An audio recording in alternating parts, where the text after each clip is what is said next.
Welcome back to clean news Rajasthan. चलिए देखते हैं राजस्थान की 15 फटाफट बड़ी खबरों को। भजनलाल मंत्रिमंडल में फेरबदल की सुगबगाहट। राजस्थान में बीते कुछ समय से मंत्रिमंडल में फेरबदल को लेकर हलचल तेज हो गई है।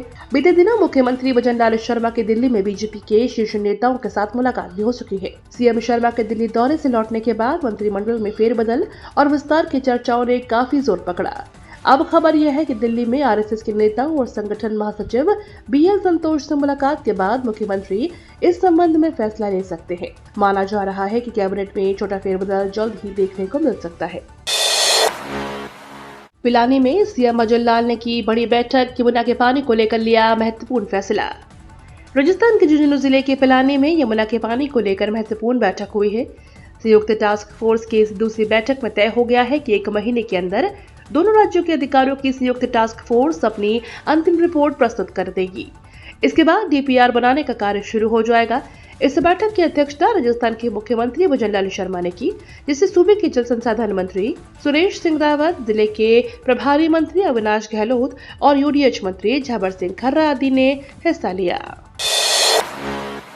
अमेरिकी उपराष्ट्रपति का दौरा। जयपुर में 21 से 24 अप्रैल तक बदलेगी यातायात व्यवस्था।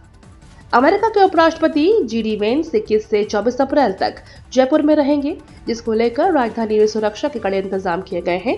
इसी के लिए राजधानी में 21 से 24 अप्रैल तक यातायात व्यवस्था में बड़ा बदलाव रहेगा। वीवीआईपी मूवमेंट के चलते ट्रैफिक पुलिस ने कई प्रमुख सड़कों पर विशेष व्यवस्था लागू करने का फैसला किया है। इस दौरान शहर के कई मार्गों पर डायवर्जन और प्रतिबंध रहेंगे। ट्रैफिक पुलिस ने लोगों के नियमों का पालन करने और समय पर निकलने की अपील की है, खासकर परीक्षा देने वाले छात्रों से। गहलोत ने मुख्यमंत्री भजनलाल को लिखा पत्र, कहा निजी स्कूलों की मनमानी पर लगाम लगाए सरकार। शिक्षा का अधिकार अधिनियम के तहत निजी स्कूलों में प्रवेश लेने वाले विद्यार्थियों, अन्य गतिविधियों के नाम पर फीस वसूलने वाले स्कूलों को पाबंद करने सहित कई अन्य मुद्दों को लेकर पूर्व मुख्यमंत्री अशोक गहलोत ने सीएम भजनलाल शर्मा को पत्र लिखा है। गहलोत ने कहा कि आरटीई के तहत प्रवेश लेने वाले विद्यार्थियों से स्कूल यूनिफॉर्म, स्पोर्ट्स और अन्य गतिविधियों के लिए फीस वसूली जाती है, जिसे देने में परिजन असमर्थ होते हैं। मेरा आपसे आग्रह यह है कि ऐसे विद्यालयों को पाबंद किया जाए। एयरपोर्ट अथॉरिटी में नौकरी की भरमार, ग्रेजुएट्स के लिए बम्पर भर्ती। एयरपोर्ट अथॉरिटी ऑफ इंडिया में नौकरी की चाहत रखने वालों के लिए अच्छी खबर है। इसके लिए एएआई ने junior executive air traffic control के पदों के लिए भर्तियां निकाली हैं। जिन उम्मीदवारों के पास इन पदों से संबंधित योग्यता है वे एएआई की आधिकारिक वेबसाइट पर जाकर आवेदन कर सकते हैं। इन पदों के लिए आवेदन प्रक्रिया 25 अप्रैल से शुरू हो रही है। एएआई की इस भर्ती के लिए जो कोई भी आवेदन करने की सोच रहे हैं वे 24 मई तक या उससे पहले अप्लाई कर सकते हैं। इस भर्ती के माध्यम से कुल 309 पदों पर बहाली की जाने वाली है। राजस्थान सरकार के मंत्रियों अफसरों की जल्द होगी मौज, सीएम भजनलाल देने वाले हैं लग्जरी तोहफा। भजनलाल सरकार में मंत्री और बड़े अफसरों की मौज होने वाली है। सरकार के मंत्री और अफसर अब नई लग्जरी गाड़ियों का सफर का आनंद लेंगे। इसको लेकर सामान्य प्रशासन विभाग ने मंत्रियों और अफसरों के लिए लग्जरी गाड़ियों को खरीदने के लिए करीब 13 करोड़ 60 लाख रुपए का प्रस्ताव तैयार किया है। इस प्रस्ताव के मंजूर होने के बाद मंत्री और अफसर नई गाड़ियों का आनंद लेंगे। सरकार के मंत्रियों और अफसरों को नई लग्जरी गाड़ियां देने के लिए सामान्य प्रशासन विभाग ने प्रस्ताव तैयार किया है। इस प्रस्ताव को लेकर वित्त मंत्रालय को स्वीकृति के लिए भेजा गया है। राजस्थान के सरकारी स्कूलों में होगा डिजिटल प्रवेशोत्सव, घर घर जाएंगे शिक्षक। टोंक जिले के पीपलू में सरकारी स्कूलों के नामांकन बढ़ाने की दिशा में काम शुरू हो गया है। इसके लिए मुख्यमंत्री शिक्षित राजस्थान अभियान की शुरुआत की गई है, जिसमें डिजिटल प्रवेशोत्सव माध्यम से सरकारी स्कूलों में 100% नामांकन और मौजूद बच्चों के ठहरने पर जोर दिया जा रहा है। पहले चरण शुरू हो गया है, जो 16 मई तक रहेगा। इसके बाद दूसरा चरण 1 जुलाई से 18 अगस्त तक चलेगा। भारतीय संस्कृति ज्ञान परीक्षा 2025 को लेकर राज्य स्तरीय मंथन, 15 लाख छात्रों का लक्ष्य। भारतीय संस्कृति ज्ञान परीक्षा 2025 को लेकर राजस्थान में एक राज्य स्तरीय संगोष्ठी का आयोजन किया गया। शांति कुंज हरिद्वार के प्रतिनिधि और परीक्षा प्रभारी राम यश तिवारी की उपस्थिति में संपन्न हुई इस संगोष्ठी में प्रदेश भर के शिक्षाविदों और गायत्री परिवार के कार्यकर्ताओं ने भाग लिया। अमिता ने बताया कि इस वर्ष 2025 में यह परीक्षा 7 नवंबर को आयोजित की जाएगी और इस बार 15 लाख अभ्यर्थियों को परीक्षा में शामिल करने का लक्ष्य रखा गया है। खरीफ 2024 के बकाया क्लेम की गणना शुरू, मई के आखिर तक राहत मिलने की उम्मीद। मुख्यमंत्री फसल बीमा योजना में बीमा करवाने वाले किसानों को खरीफ 2024 का बकाया क्लेम मई के आखिर तक मिल सकता है, क्योंकि संबंधित फसल बीमा कंपनी ने अब खरीफ 2024 के बकाया क्लेम की गणना करने का कार्य शुरू कर दिया है। यह कार्य जल्द पूरा होने पर मई के अंतिम सप्ताह तक किसानों के खातों में क्लेम जमा करवाने का कार्य शुरू करने की बात बीमा कंपनी के अधिकारी कह रहे हैं। दौसा जिला क्रिकेट संघ के ग्रीष्मकालीन शिविर में अब 100 खिलाड़ी, सभी को मिल रही मुफ्त सुविधाएं। जिला क्रिकेट संघ द्वारा ग्रीष्मकालीन शिविर में खिलाड़ियों की संख्या 80 से बढ़कर 100 हुई है।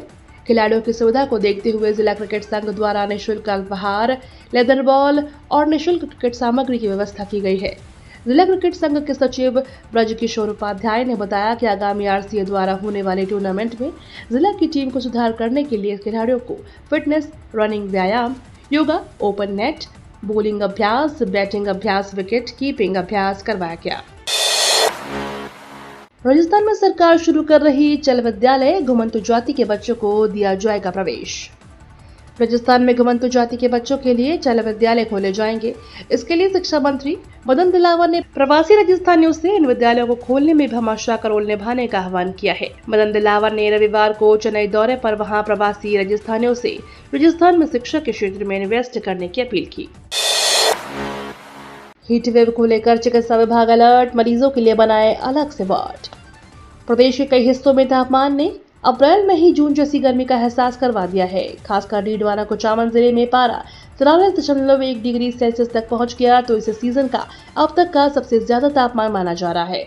मौसम विभाग ने आगामी दिनों में तापमान में और वृद्धि की चेतावनी जारी की है। साथ ही हीट वेव को लेकर रेड अलर्ट भी जारी हुआ है। जिला अस्पताल में हीट वेव के मरीजों के लिए अलग से वार्ड बनाया गया है। सज्जनगढ़ की पहाड़ियों में फिर लगी आग, बायोलॉजिकल पार्क की तरफ बढ़ रही लपटें, जानवरों और पर्यटकों में दहशत। उदयपुर में सज्जनगढ़ की पहाड़ियों में रविवार को अचानक आग लगने से अफरा तफरी मच गई। आग की शुरुआत बायोलॉजिकल पार्क के पास स्थित बम्बूसा रिसोर्ट के पीछे जंगल क्षेत्र में हुई, जो कुछ ही देर में फैलकर पार्क की सीमा तक पहुंच गई। आग की लपटें इतनी तेज थी कि उन्होंने ईमू और बंदर के पिंजरे तक को चपेट में ले लिया, जिससे जानवरों में भारी दहशत फैल गई। 1 मई से फास्टैग नहीं करेगा काम, लागू होगी GPS आधारित टोलिंग।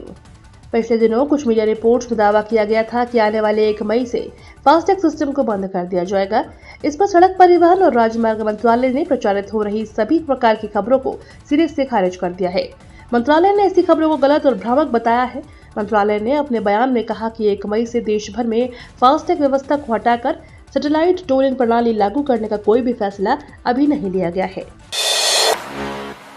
कैलाश चौधरी बोले, वक्फ संपत्तियों पर कब्जा करने वाले भूखे भेड़िए, खड़गे को बताया जमीन लुटेरा। भारतीय जनता पार्टी द्वारा आयोजित वक्फ सुधार जन कल्याण अभियान की कार्यशाला में रविवार को टोंक में आयोजित एक सभा में पूर्व केंद्रीय मंत्री कैलाश चौधरी ने कई तीखे और विवादित बयान दिए। उन्होंने वक्फ संपत्तियों पर अवैध कब्जा करने वालों को भूखा भेड़िया बताया और कांग्रेस के राष्ट्रीय अध्यक्ष मल्लिकार्जुन खड़गे सहित 10 से अधिक नेताओं को जमीन लुटेरा करार दिया। ये तो थी राजस्थान की बड़ी खबरें। रोजाना सबसे पहले अपडेट पाने के लिए क्लीन न्यूज राजस्थान को अभी सब्सक्राइब करें।